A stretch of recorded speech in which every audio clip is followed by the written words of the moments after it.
A man by the name of Notch had an idea.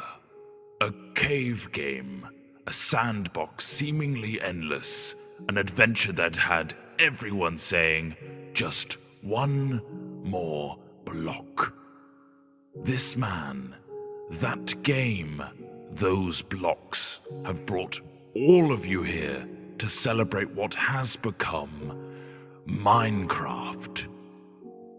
It began as a simple idea. Sorry, but you should use the old logo because it's a bit more evolvey, I guess. Right, fine. The game had a randomly generated world filled with grass, dirt, and an awful lot of stone.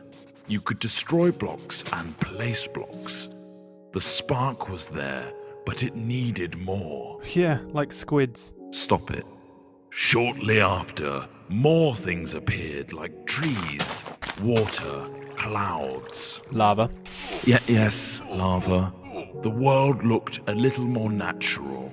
This was the creative mode in single player, but something was missing. TNT. No other people. Tests began with a multiplayer version. People could now play together. New items and blocks were also added. The game was beginning to take shape. Wow, really skimming over the details there. Do you want me to go over all the patch notes? No. The wiki page won't load anyway. Moving on, the game now had multiplayer and creative single player. But there was another element that Notch wanted. Survival.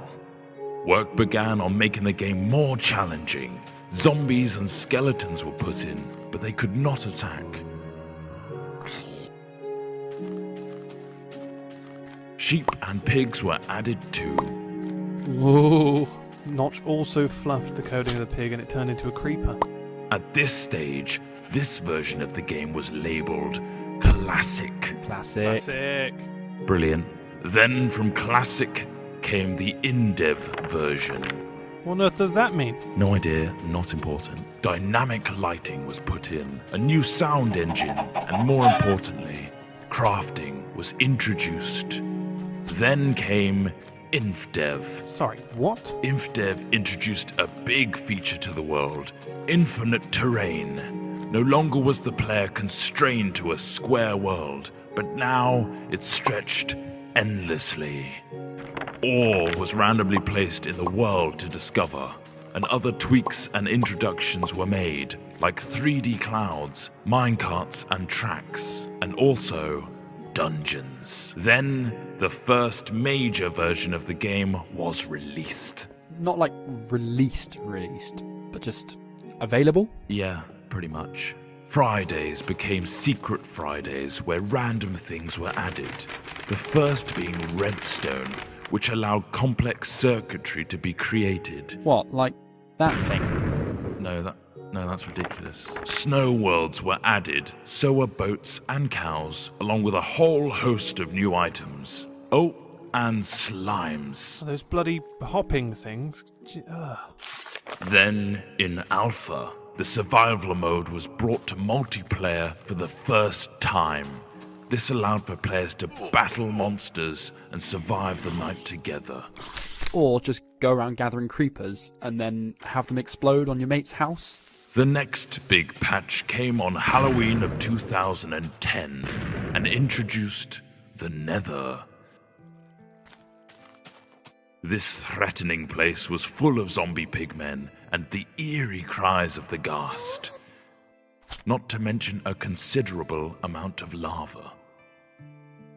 The game hit beta. Ta-da! Lots of new things were added in beta, like dispensers, note blocks, cake, redstone repeaters, and beds.